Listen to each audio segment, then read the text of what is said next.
নমস্কার, পিবিকে রান্নাঘর থেকে স্বাগত। আমি আজ তোমাদের করে দেখাবো টমেটোর টক, কিন্তু চিনি ছাড়া। এই টক ছোট বড় বৃদ্ধ সবাই খেতে চাইবে। যাদের মিষ্টি খাওয়া নিষেধ তাদের জন্য তো মাস্ট। তাহলে চলো বন্ধুরা, আমি কিভাবে টমেটো দিয়ে টক রান্না করি। তাই এখানে আমি 4 পিস টমেটো নিয়ে নিয়েছি। খুব সহজ একটি রেসিপি আর একদম কম খরচে। টমেটোগুলো আমি ধুয়েও নিয়েছি। দেখো বন্ধুরা, টমেটো কেটে নিয়েছি আর ওর ভিতর যে দানাটা থাকে সেটা আমি ফেলে দিয়েছি।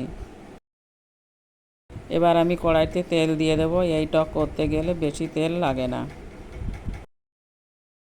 কড়াইয়ের তেল গরম হয়ে গেছে, এবার দিয়ে দেবো সরিষা।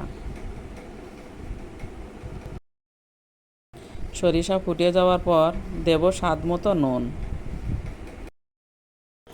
তারপর দেবো এই কেটে রাখা টমেটো, দিয়ে একটু নাড়াচাড়া করতে থাকবো।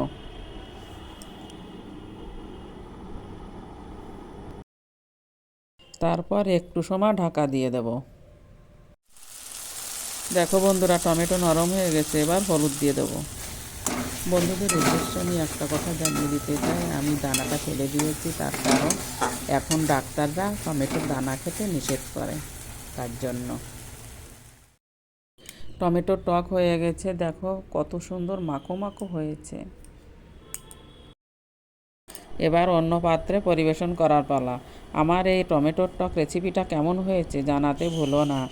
আর লাইক, কমেন্ট ও উৎসাহ দেওয়ার জন্য সাবস্ক্রাইব করে পাশে থেকো। নমস্কার, আবার দেখা হবে অন্য কোনো রেসিপি নিয়ে।